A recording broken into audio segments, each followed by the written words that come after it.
അങ്ങനെ നമ്മുടെ പ്രിയപ്പെട്ട കലാകാരൻ നമ്മളെ വിട്ടു പോയിരിക്കുന്നു, സലീമിക്ക അല്ലെ.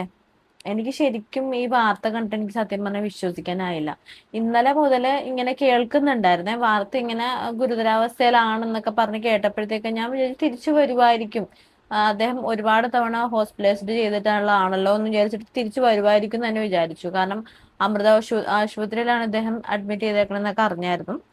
പിന്നീട് അല്ലാതെ ഞാനാണെങ്കിലും അവിടെ വർക്ക് ചെയ്ത്, ഞാൻ അവിടെ കുറച്ചാൾ വർക്ക് ചെയ്തിട്ടുണ്ട്. ആ സമയത്തൊക്കെ ഇദ്ദേഹം അവിടെ കൺസൾട്ടേഷൻ വരുന്നതായിട്ടും ഞാൻ കണ്ടിട്ടുള്ളതാ. അപ്പൊ അങ്ങനെയുള്ള ഇതൊക്കെ ആയതുകൊണ്ട് തന്നെ ഞാൻ വീണ്ടും അദ്ദേഹത്തിന് ഒരു കുഴപ്പമില്ല തിരിച്ചു വരുമായിരിക്കും എന്ന് വിചാരിച്ചു. പിന്നെ ആണെങ്കിൽ തന്നെയാണെങ്കിലും ഈ ഇടയ്ക്ക് ഞാൻ അദ്ദേഹത്തിന്റെ അവസാനമായിട്ട് കണ്ടതെന്ന് വെച്ച് കഴിഞ്ഞാൽ സോഷ്യൽ മീഡിയയിൽ കൂടി തന്നെയാണ്. നമ്മുടെ പ്രിയപ്പെട്ട മോഹൻലാൽ സാറിന്റെ കൂടെ സതീശൻ സാറിനെ ആദരിക്കുന്ന ഒരു ചടങ്ങിൽ വെച്ചിട്ടാണ് ലാലേട്ടൻ കൈ കൊടുത്ത് നമ്മുടെ സലീമിക്കനെ അവിടെ ചെയർമേൽ ഇരുത്തുന്ന ഒരു സീനാണ് ഞാൻ കണ്ടത്. അത് ഞാൻ കണ്ടതെന്ന് വെച്ചാൽ ഇന്നലെ മിനിഞ്ഞാന്നോ, ഇന്നലെ 2 ദിവസം മുൻപ് എന്താണ് ഞാൻ ആ വീഡിയോ ഞാൻ കാണുന്നത്. അപ്പോൾ ഞാൻ വിചാരിച്ചു ഒട്ടും വൈകിയല്ലോ എന്ന് ഇങ്ങനെ മനസ്സിൽ വിചാരിച്ചു. പക്ഷെ എന്നിട്ടും അദ്ദേഹത്തിന്റെ വയ്യായ്മകളൊക്കെ മാറ്റി വെച്ചിട്ടാണെങ്കിലും കോൺഗ്രസിന്റെ ഒരു പാർട്ടിക്ക് വിളിച്ചപ്പോഴത്തേക്കും അദ്ദേഹം ഓടി വന്നല്ലോ എന്നൊരു ഇത് മനസ്സിലുണ്ടായിരുന്നു. അപ്പൊ പെട്ടെന്നാണ് അദ്ദേഹത്തിന്റെ മരണം ഇങ്ങനെ വന്നപ്പോഴത്തേക്കും അതൊന്നും അക്സെപ്റ്റ് ചെയ്യാൻ പറ്റുന്നില്ല, വിശ്വസിക്കാൻ സാധിക്കുന്നില്ലായിരുന്നു. ഞാൻ ഒരുപാട് തവണ വാർത്തയൊക്കെ കണ്ടു നോക്കി. പിന്നെ എൻ്റെ കുറച്ച് ഫ്രണ്ട്സ് അവിടെ വർക്ക് ചെയ്യുന്ന അവരോടൊക്കെ വിളിച്ചു ചോദിച്ചപ്പോഴത്തേനും അതേ സംഭവം ശരിയാണെന്ന് നമ്മൾ അറിഞ്ഞു. അദ്ദേഹത്തിന്റെ എനിക്ക് ഒരിക്കലും മറക്കാനാവാത്ത ഒരു ഫിലിം എന്ന് പറഞ്ഞു കഴിഞ്ഞാൽ ഏതാന്ന് പറയുമ്പോ പുലിവാൽ കല്യാണമാണ്. സത്യം പറഞ്ഞു കഴിഞ്ഞാൽ ഞാൻ ആ മൂവി അങ്ങനെ കണ്ടിട്ടില്ലായിരുന്നു കേട്ടോ. എന്റെ ചെറുപ്പകാലത്ത് ഇറങ്ങിയതാ. എനിക്ക് തോന്നുന്നു 2003 2002 ഇറങ്ങിയതാന്ന് തോന്നുന്നു. കറക്റ്റ് ഡേ ഇയർ എനിക്ക് ഓർമ്മയില്ല. എന്റെ ചെറുപ്പകാലത്ത് ഇറങ്ങിയതാ. പക്ഷെ ഞാൻ ആ മൂവി അങ്ങനെ കണ്ടിട്ടില്ലായിരുന്നു. പക്ഷെ ഒരു ദിവസം ഇങ്ങനെ ഞാൻ എന്തോ സാഡ് ആയിട്ടിരിക്കുന്ന ടൈമിലാണ് ഈ മൂവി ഞാൻ കാണുന്നത് കേട്ടോ. എന്റെ ദൈവമേ, അദ്ദേഹത്തിന്റെ ആക്ടിങ് കണ്ടിട്ട് ആ മണവാളന്റെ എൻട്രി മുതൽ കഥയുടെ ഇതങ്ങ് മാറുമല്ലേ. എന്താ പറഞ്ഞ പുള്ളി അവിടെ ഉണ്ടോ അവിടെ കോമഡി ഉണ്ടോ. അത്രയും ഹാസ്യം എന്ന് പറഞ്ഞു കഴിഞ്ഞാൽ എന്താ പറയാ, ഒന്നുമില്ല. അത്രയും കോമഡി. സത്യം പറഞ്ഞാൽ അത് കഴിഞ്ഞിട്ട് ഞാൻ ഈ ജയസൂര്യയുടെ ഒരുപാട് ഇന്റർവ്യൂസിൽ ജയസൂര്യ പറഞ്ഞു ഞാൻ കേട്ടിട്ടുണ്ട്. ആ സിനിമ സത്യം പറഞ്ഞു കഴിഞ്ഞാൽ ജയസൂര്യയുടെ സിനിമയല്ല, അത് സലീമിക്കയുടെ സിനിമയാണ്, സലീമേട്ടന്റെ സിനിമയാണെന്ന് ഇങ്ങനെ പറയുന്നൊരു ഇത് ഞാൻ കേട്ടിട്ടുണ്ട്. ശരിക്കും അദ്ദേഹം പറഞ്ഞ വളരെയധികം സത്യമാണ്. കാരണം അതിനകത്ത് മുഴുനീള ക്യാരക്ടറാണ് സലീം ചേട്ടനുള്ളത് വെച്ചാൽ നമ്മൾ ചിരിപ്പിച്ച് ചിരിപ്പിച്ച് ചിരിപ്പിച്ച് നമ്മൾ കൊല്ലും. ഇപ്പോഴും നമ്മൾ അത് മറക്കത്തില്ല. അതുപോലെ തന്നെ കല്യാണരാമൻ, അതിനകത്ത് ആ വെൽക്കം എന്നൊക്കെ പറയുന്ന സീന്, കിണ്ടിയുടെ സീന്, അതൊക്കെ നമ്മൾ മറക്കില്ല. അതുപോലെ തന്നെ നമ്മുടെ CID മൂസയില് ആ സീന്, ആ പടക്കം കത്തിച്ചുകൊണ്ടൊന്ന് ഓടുന്നത്, അതൊക്കെ ഒന്നും നമ്മൾ ഒരിക്കലും മറക്കില്ല. നമുക്ക് ഒരേ സമയം ആ പടക്കം കത്തിച്ചോണ്ട് ഓടുന്നത് നമുക്ക് ഒരേ സമയം സന്തോഷം, ഒരേ സമയം സങ്കടം വരുന്നൊരു സീനൊക്കെയാണ്. അതേപോലെ തന്നെ ഐ ആം ദി സോറി അളിയ എന്നൊക്കെ പറഞ്ഞ ഡയലോഗ് ഒക്കെ ഉണ്ടല്ലോ, അതൊക്കെ നമ്മൾ നിത്യജീവിതത്തിൽ നമ്മൾ എപ്പോഴും ഉപയോഗിക്കുന്ന ഡയലോഗ്സ്. അദ്ദേഹത്തിന് ഒരുപാട് ഡയലോഗ്സ് ഉണ്ട്. അതുപോലെ തന്നെ ചതിക്കാത്ത ചന്തു എന്ന് പറഞ്ഞ മൂവിയിൽ അദ്ദേഹത്തിന്റെ മൈക്കിൾ ജാക്സൺ ആയിട്ട് വരുന്ന ആ സീനൊക്കെ ഉണ്ടല്ലോ, എന്താ പറയാ, നമുക്കതൊന്നും ഒരിക്കലും മറക്കാൻ പറ്റില്ല. നമ്മളിങ്ങനെ ഓർത്തു കഴിഞ്ഞാൽ നമുക്ക് പറയാനായിട്ട് സമയം കിട്ടത്തില്ല. നമ്മൾ ഈ വീഡിയോ എടുക്കുന്ന മുഴുവൻ അദ്ദേഹത്തിന്റെ കഥാപാത്രത്തിനെ കുറിച്ച് തന്നെ പറയേണ്ടി വരും. അതേപോലെ തന്നെ നമ്മുടെ തെങ്കാശിപട്ടത്തിൽ ആ മറ്റേ ഇതില്ലേ, എന്താ ഇത് പൊട്ടുന്ന സീന്, എന്താ ആ പടക്കം എന്തോ ഗുണ്ട് പൊട്ടുന്ന ഒരു സീൻ ഉണ്ടല്ലോ, അതൊക്കെ എന്റെ ദൈവമേ ഒന്നും പറയാൻ അദ്ദേഹത്തിന്റെ. അതേപോലെ തന്നെ എനിക്ക് കണ്ടിട്ട് ഭയങ്കരമായിട്ടും എന്റെ നെഞ്ചിൽ കൊണ്ടൊരു സിനിമയാ അച്ഛനുറങ്ങാത്ത വീട് എന്ന് പറയുന്ന അദ്ദേഹത്തിന്റെ ആ സിനിമ. അതൊക്കെ ഞാൻ പണ്ടൊന്നും കണ്ടിട്ടില്ല കേട്ടോ. പിന്നീട് നമുക്ക് ഒത്തിരി ഏജ് ഒക്കെ ആയി കഴിഞ്ഞപ്പോ എന്ന് വെച്ച് കഴിഞ്ഞാൽ കുറച്ച് അതായത് ആ സിനിമ ഇറങ്ങിയ സമയത്തൊന്നും കണ്ടിട്ടില്ല. അത് കഴിഞ്ഞിട്ടാണ് ഞാൻ ആ സിനിമ കണ്ടിരിക്കുന്നത്. ആ സിനിമയിലൊക്കെ അദ്ദേഹത്തിന്റെ അഭിനയം എന്നൊക്കെ പറഞ്ഞ് എന്താ പറയണ്ട, ഇത്രയും നല്ലൊരു ഹാസ്യം നടന് ഇത്രയും നന്നായിട്ടൊക്കെ അഭിനയിക്കാന്ന് വെച്ച് കഴിഞ്ഞാൽ ആ ഒരു റോളൊക്കെ കൈകാര്യം ചെയ്യാൻ പറ്റൂ എന്നൊക്കെ കണ്ട് നമുക്ക് ശരിക്കും അത്ഭുതമായി പോയി. അതേപോലെ തന്നെ മറ്റേ അദ്ദേഹത്തിന് അവാർഡ് കിട്ടിയ ആദവൻ, കറക്റ്റ് മൂവിയുടെ നെയിമിന് ഓർക്കുന്നില്ല. ആ ഫിലിമും കണ്ടപ്പോഴത്തേക്കും ശരിക്കും ആ സിനിമ കണ്ട് നമ്മുടെ നെഞ്ചില് തറച്ചു നിൽക്കുന്ന ഒരു കഥാപാത്രമായിരുന്നല്ലേ. അങ്ങനെയൊക്കെ കുറെ നല്ല നല്ല കഥാപാത്രങ്ങൾ നമുക്ക് തന്നിട്ട് വിട്ടുണ്ട്. ആ കൗണ്ടറുകളെല്ലാം നമ്മുടെ നിത്യജീവിതത്തിൽ നമ്മൾ ഉപയോഗിക്കുന്ന കാര്യങ്ങൾ തന്നെ. സലീമേട്ടന്റെ എല്ലാവരുടെയും, ഇപ്പൊ സലീമേട്ടന്റെ മാത്രമല്ല, ഈ ഹനീഫിക്ക, ജഗതി ചേട്ടൻ, പിന്നെ ആരാ മണിച്ചേട്ടൻ, പിന്നെ അങ്ങനെ ഒത്തിരി പേരുണ്ടല്ലോ. അവരുടെയൊക്കെ കൗണ്ടറുകൾ നമ്മൾ ഇന്നും യൂസ് ചെയ്യുന്നതാണ്. നമ്മൾ ഇന്നസെന്റ് ഏട്ടൻ, അവരുടെയൊക്കെ കൗണ്ടർ എന്നൊക്കെ പറഞ്ഞു കഴിഞ്ഞാൽ നമ്മൾ ഇപ്പോഴും യൂസ് ചെയ്യുന്നതാണ് അല്ലെ. അതേപോലെ തന്നെ ഞാൻ ഒരിടക്ക് കേട്ടിരുന്നു നമ്മുടെ CID മൂസ ഉണ്ടല്ലോ, CID മൂസ ഇപ്പൊ നമുക്ക് എന്തെങ്കിലും പറയാനുണ്ടോ?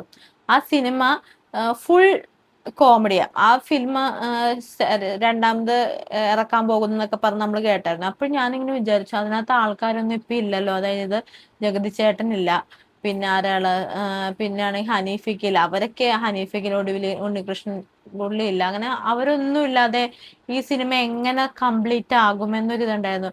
ഇപ്പൊ അതിനകത്ത് ഒരാളും കൂടി പോയി, സലീമിക്കും കൂടി പോയി. അപ്പൊ അതൊക്കെ ഞാനപ്പോ വിചാരിച്ചു ആ സിനിമ അങ്ങനെ എടുക്കുവാണെങ്കിൽ അങ്ങനെ കംപ്ലീറ്റ് ആവും, അതൊരു ഇൻകംപ്ലീറ്റ് ആവില്ലേ എന്നൊരു ഇതാണ്. കാരണം അവരൊക്കെ ഉള്ളത് കൊണ്ടാണ് ആ മൂവി അത്രയും എന്താ പറയണ അത്രയും ഹൈപ്പിൽ അങ്ങ് കയറിയത്. കാരണം കേറുമ്പോ മുതൽ നമുക്ക് ചിരിക്കാൻ പറ്റുന്ന ഒരു മൂവിയാണ് CID മൂസ എന്നൊക്കെ പറയണത്. അല്ലന്നെ ഇദ്ദേഹം ഒരു ചാനൽ ഒരു ഇന്റർവ്യൂ കൊടുത്ത് സമയത്ത് ഇദ്ദേഹം ഗ്രാമഫോൺ എന്ന് പറയുന്ന ഒരു സിനിമയെ കുറിച്ച് ഇദ്ദേഹം പറഞ്ഞിരുന്നു. അതിനകത്ത് പറയണത് എന്താണെന്ന് വെച്ച് കഴിഞ്ഞാൽ അദ്ദേഹം അതിനകത്തൊരു പാട്ടുണ്ടല്ലോ, ഇന്ത്യ ഒന്നും മിണ്ടിയില്ല എന്ന് പറഞ്ഞിട്ട്, ആ സോങ്ങിനകത്ത് അത് ഞാൻ നിങ്ങൾക്കൊന്ന് പ്ലേ ചെയ്ത് തരാം. ഞാൻ ഒരു ദിവസം രാത്രി ഇരുന്ന് പാട്ട് TV അങ്ങനെ എന്തെയൊന്നും മിണ്ടിയില്ല, അനുരാഗം മൂളും ഗന്ധർവ്വം ആ പാട്ട്. അപ്പൊ നല്ല രസമല്ല പാട്ട്. അപ്പൊ ഞാൻ ആ പാട്ട് ഇത് കഴിഞ്ഞിട്ട് എടുക്കാന്ന് വെച്ചാൽ ഞാൻ നോക്കിയപ്പോ ഞാൻ ഒഴിച്ച് വേറെ എല്ലാവരും മരിച്ചു ആളുകളാണ്. മുരളിച്ചേട്ടൻ, ഒടുവിൽ ഉണ്ണിയേട്ടൻ, ഗീതാ സലാമക്ക, എരിഞ്ഞോളി മൂസക്ക, പിന്നെ ഞാനാണ് ആ പാട്ടിലുള്ളത്. ഒറ്റയ്ക്ക് രാത്രി ഒറ്റയ്ക്ക് ഇരുന്നിട്ടാണ് പോയത്. എനിക്ക് വല്ലാത്തൊരു വിഷമമല്ല, പേടിയായി. കാരണം അടുത്തത് ഞാനാണേ. സങ്കടമുണ്ട് സത്യം പറഞ്ഞു കഴിഞ്ഞാൽ. ഈ ഹാസ്യ കഥാപാത്രങ്ങളൊക്കെ ചെയ്യാനായിട്ട് നമ്മുടെ മലയാള സിനിമയിൽ ഇപ്പോഴും ആളില്ല. കാരണം ചിരിപ്പിക്കുക എന്ന് പറയുന്നത് ഭയങ്കര ബുദ്ധിമുട്ടുള്ള കാര്യം അല്ലെ. അതിനൊന്നും ഇപ്പോഴും ആ സീറ്റുകളൊക്കെ ഇപ്പോഴും എത്രയോ പേര് ഒഴിഞ്ഞു വെച്ച് പോയ ആ സീറ്റുകൾ ഇപ്പോഴും അത് ഒഴിഞ്ഞു തന്നെ കിടക്കുകയാണ്. ഇനിയിപ്പൊ സലീമക്കയുടെ ഒരു ഇതും കൂടി വന്നിരിക്കും അതിനകത്തോട്ട്. അതേപോലെ തന്നെ ഈ ഹാസ്യ കഥാപാത്രം അവതരിപ്പിക്കുന്നവർക്കുണ്ടല്ലോ, എനിക്ക് മനസ്സിലായ ഒരു കാര്യം തന്നെയാണ്, അവർക്ക് എന്ത് ക്യാരക്ടർ അവർക്ക് ചെയ്യാൻ പറ്റും. കാരണം അതിന് ഭയങ്കര ഉദാഹരണമാണ് ഈ ഹാസ്യ കഥാപാത്രം അഭിനയിച്ച് ഫലിപ്പിക്കുന്ന ഒരു വലിയ ഉദാഹരണമാണ് ഈ സലീമിക്ക്. എത്ര നാഷണൽ അവാർഡ്സ് ഇദ്ദേഹത്തിന് കിട്ടി അല്ലേ. ഇദ്ദേഹം തന്നെ ചില വീഡിയോസിലൊക്കെ ഞാൻ പറഞ്ഞു കേട്ടിട്ടുണ്ട്. അതായത് നാഷണൽ അവാർഡിന് ശേഷം ഇദ്ദേഹത്തിന് എന്താ ഫിലിംസ് കുറവാണ് എന്നൊരു സംഭവം. എന്ന് വെച്ചാൽ വേറൊന്നും കൊണ്ടല്ല, അത്രയും വലിയൊരു നാഷണൽ അവാർഡൊക്കെ കിട്ടാൻ നേരത്തെ പിന്നെ ഹാസ്യം പോലെയുള്ള കഥാപാത്രങ്ങൾ ഇദ്ദേഹത്തിന്റെ കൈ കൊണ്ട് കൊടുത്തു കഴിഞ്ഞാൽ അദ്ദേഹം എന്ത് വിചാരിക്കും എന്ന് മറ്റ് ഡയറക്ടേഴ്സും കാര്യങ്ങളൊക്കെ വിചാരിക്കുന്നുണ്ട്. അങ്ങനെ ഒരു തോട്ട്സ് ഒക്കെ അവർക്ക് ഉണ്ട് എന്ന് പറഞ്ഞിട്ട് അദ്ദേഹം ഇങ്ങനെ പറഞ്ഞിട്ടുണ്ട്. എന്ന് വെച്ച് കഴിഞ്ഞാൽ അതുപോലുള്ള കഥാപാത്രം അദ്ദേഹത്തിന് പിന്നെ നാഷണൽ അവാർഡ് വിൻ ചെയ്ത ഒരാൾക്ക് അതേപോലെയുള്ള നല്ല നല്ല കഥാപാത്രങ്ങൾ കൊണ്ട് കൊടുക്കണം എന്നൊരു ഇത് അതായത് ഈ ഡയറക്ടേഴ്സിന്റെ ഉള്ളിലുണ്ട്. അങ്ങനെ അദ്ദേഹം കുറച്ച് കാര്യങ്ങളൊക്കെ പറഞ്ഞിട്ടുണ്ട്. പക്ഷെ അദ്ദേഹം ഒരിക്കലും ഒരു സിമ്പിൾ ആയിട്ടുള്ള വളരെ സിമ്പിൾ ആയിട്ടുള്ള ഒരു മനുഷ്യനായിട്ട് എനിക്ക് എപ്പോഴും തോന്നിയിരിക്കുന്നത്. അതേപോലെ തന്നെ ഇദ്ദേഹത്തിന്റെ ഈ ഇടക്കുള്ള രാഷ്ട്രീയം അല്ലെ, അതായത് കോൺഗ്രസ് പാർട്ടീനെ ഒരുപാട് സപ്പോർട്ട് ചെയ്തിട്ടുണ്ട്. ഇദ്ദേഹത്തിന് വയ്യാതെ ഇരുന്നിട്ട് പോലും, ഒരു വയ്യായ്മ ഉണ്ടായിട്ട് പോലും ഇദ്ദേഹം എപ്പോഴും വന്നിട്ട് കോൺഗ്രസ് പാർട്ടിക്ക് വേണ്ടി ഒരുപാട് സംസാരിച്ചിട്ടുള്ള കാര്യങ്ങളാണ്. അതേപോലെ തന്നെ ഞാൻ ശ്രദ്ധിക്കപ്പെട്ട മറ്റൊരു കാര്യമാണ്, ഇദ്ദേഹം ഹോസ്പിറ്റലൈസ്ഡ് ആയല്ലോ.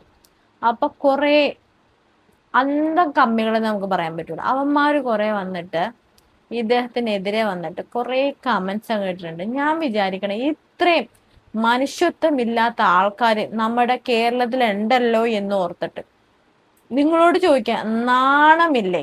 നിങ്ങൾ കമ്മികളായതുകൊണ്ട് മാത്രമാണ് നിങ്ങൾക്ക് ഇത്രയും വിവരമില്ലായ്മയുടെ ഒരു പീക്ക് ലെവൽ എന്നൊക്കെ പറയത്തില്ല, അത്രയും ലെവലാണ് നിങ്ങൾ അന്തം കമ്മികൾ എന്ന് പറയണത്. നിങ്ങൾക്ക് നാണമില്ല സത്യം പറഞ്ഞാൽ. അതിനു മുന്നേ ഞാൻ ഇവരുടെ കുറച്ച് കമന്റ്സ് ഒക്കെ നിങ്ങൾക്ക് ഇവിടെ കാണിക്കാം.